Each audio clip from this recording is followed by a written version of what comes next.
সম্প্রতি জামাতের secretary general অধ্যাপক মিয়া গোলাম পরোয়ার বলেছেন, জনগণ চায় স্থানীয় সরকার সচল হোক, আমরাও চাই জাতীয় নির্বাচনের আগে স্থানীয় সরকার নির্বাচন।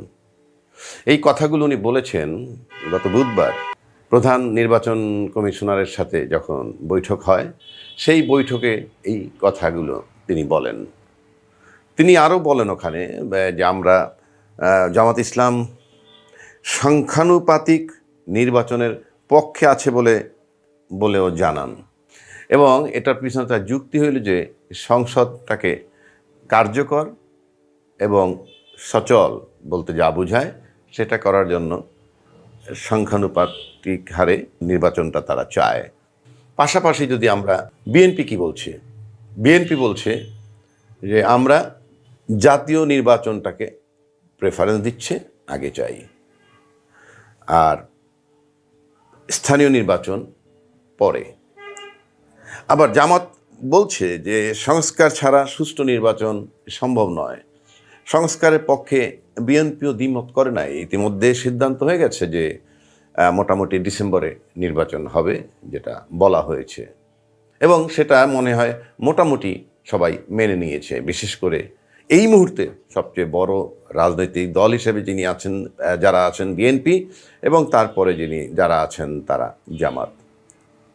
কিন্তু ইন্টারেস্টিং ব্যাপার একটা, এই খুব সব মেনে নিলাম, সংস্কার মেনে নিচ্ছি, নির্বাচন মেনে নিচ্ছি, তারপর কিন্তু একটা কঠিন একটা সংকট তৈরি হতে যাচ্ছে। কিভাবে? সেটা হলো, জামাত বলছে যে আমরা জনগণ যেহেতু আগে স্থানীয় সরকার নির্বাচন চায়, আমরাও চাই স্থানীয় সরকার সচল হোক, জাতীয় নির্বাচন আগে তারা এটা চায়। প্রশ্ন হচ্ছে, নির্বাচন যদি সুষ্ঠু করতে হয় তাহলে সংস্কারটা দরকার, এটা যেমন জামাত চায় বিএনপিও চায়। আর সংস্কার যদি হয়েই যায়, সংস্কারের পরে জাতীয় নির্বাচন হইতে আপত্তি কোথায়? কেন স্থানীয় সরকার? স্থানীয় সরকার নির্বাচনও তো সংস্কারের পরেই হবে। মানে আমি বলছি, এটা আমি আমার লজিকটা উপস্থাপন করার চেষ্টা করছি যে তাহলে আগে কেন স্থানীয় সরকার নির্বাচনটা জামাত গুরুত্ব দিচ্ছে।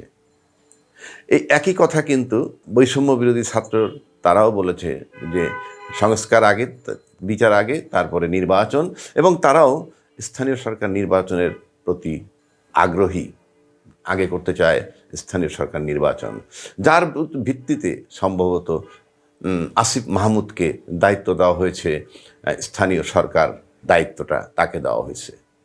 এটার মানে হচ্ছে এই গ্রাসরুট লেভেল, এটা সাধারণত পার্টির মহাসচিবকে দেওয়া হয় এগুলা, এটা ওই উপজেলা বা ইউনিয়ন পরিষদের যে উন্নয়নমূলক কর্মকাণ্ড, তার সাথে নিজেদের রাজনীতিটাকে টিকিয়ে রাখা।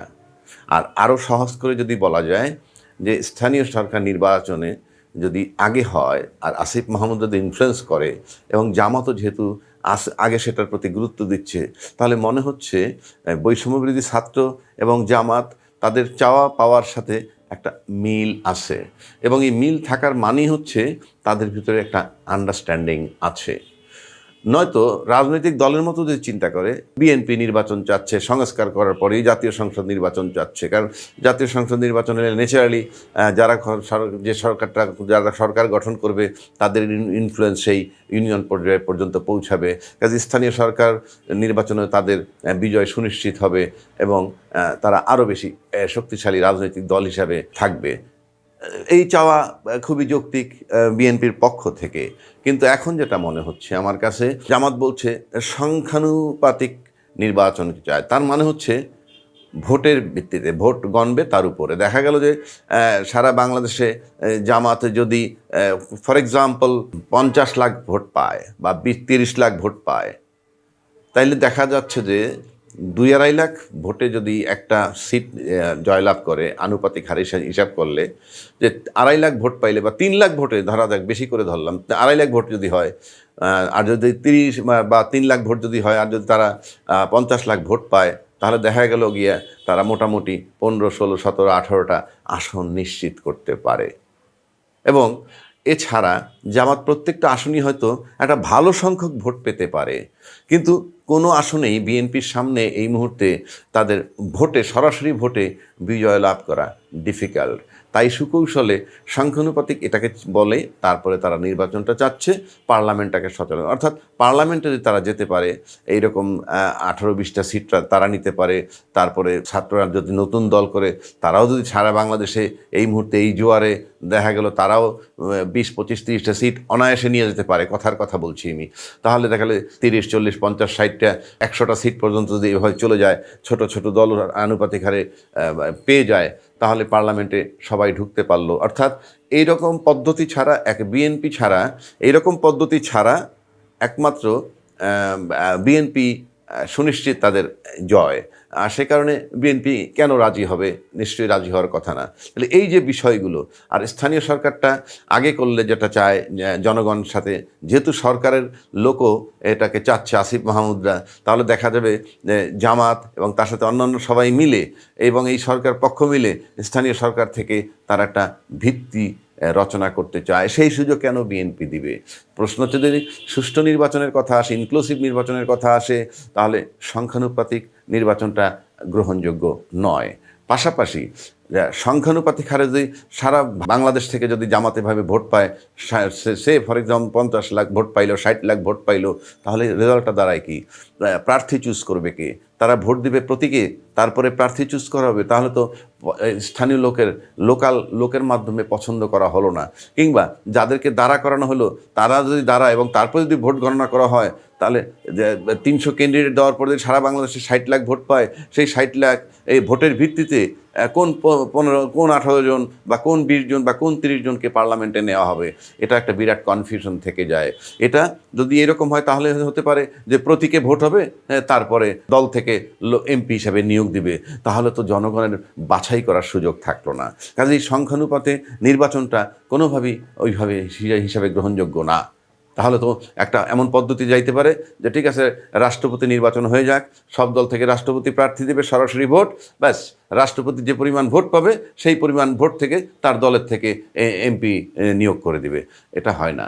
যদি ভোটের রাজনীতি করতে হয়, তাহলে সরাসরি ভোটের রাজনীতি থাকতে হবে। কিন্তু আমার বক্তব্যটা সেখানে না, বক্তব্যটা হচ্ছে অন্য জায়গায়। সেটা হলো, আজকে যদি এইগুলা স্ট্যান্ড নেয়, জামাত এর সাথে অন্যান্য ইসলামী দল মিলিয়ে ফেলবে জামাত, কারণ সব দলই খুবই অল্প সংখ্যক ভোট নিয়ে তারা দেশের ভিতরে রাজনৈতিক দল হিসাবে আছে, তাহলে যেটা রেজাল্ট দাঁড়াবে, সরকার পক্ষ বলতে আমি সরকারের ছত্রছায়ায় যে ছাত্র বৈষম্য, ছাত্ররা যদি দল করে, জাতীয় নাগরিক কমিটি করে, উপদেষ্টারা যদি ওখান থেকে পদত্যাগ করে দলে যোগ দেয়, তাহলে আলটিমেটলি কিছু ইনফ্লুয়েন্স থেকে যায়। সরকার থেকে বের হয়ে আসা মানে হচ্ছে ইনফ্লুয়েন্স থাকবে। তাহলে কি সরকারি ছত্রছায়ায় কিংবা তার সাথে জামাত সবাই একত্রিত হয়ে আগে স্থানীয় সরকার নির্বাচন যদি চায়, আর বিএনপি যদি বলে যে না, আমরা স্থানীয় সরকার নির্বাচন আগে চাই না, আমরা চাই আগে জাতীয় সরকার, তাহলে একেবারে কনফার্ম করা যেতে পারে আগামীতে বাংলাদেশ একটা নতুন সংঘর্ষের দিকে যাচ্ছে, এবং সেটা কেউ ঠেকাতে পারবে না যদি এই সিদ্ধান্তগুলো অটল থাকে। তাহলে কোথায় যাবে দেশ, সেটা নিয়ে আমাদের ভাবা উচিত। এবং এটা যদি খুব খারাপ অবস্থায় যায়, আর ইউনূস সাহেবের মতো লোক নির্বাচন দিয়ে যদি পরিস্থিতি এরকম হয়, সে তো চেষ্টা করলো, চলে যেতে বাধ্য হতে পারেন। যদি যান, তাহলে আমাদের কি হবে? দেশটা হবে সরাসরি কাণ্ডারিবিহীন। এই মুহূর্তে ইউনূস সাহেব একজন কাণ্ডারি হিসেবে আছেন। আমি ঠিক জানি না রাজনৈতিক দলে কি সিদ্ধান্ত নিবে, কিন্তু এই জামাতের সূক্ষ্ম কৌশল, এই যে সংখ্যানুপাতিক নির্বাচন, এটা বিএনপি মানবে না। এটা খুবই যৌক্তিক, এবং সংখ্যানুপাতিক হারে নির্বাচন করলে কাকে ভোট দেবে সে এমপি হবে না, ওই এমপি হবে দলীয় পছন্দে, তাহলে তো সরাসরি ভোটের কোনো অস্তিত্ব থাকে না। সেই হিসাবে বিএনপি এবং বিএনপির উল্টা দিকে যদি আমরা যাই, তাহলে দেখা যাবে বৈষম্যবিরোধী ছাত্ররা যদি নতুন দল গঠন করে, তারা এবং জামাত সবাই মিলে একটা পরিষ্কার দুটো ভাগ হয়ে যাবে, নির্বাচনের পক্ষে এবং নির্বাচনের বিপক্ষে।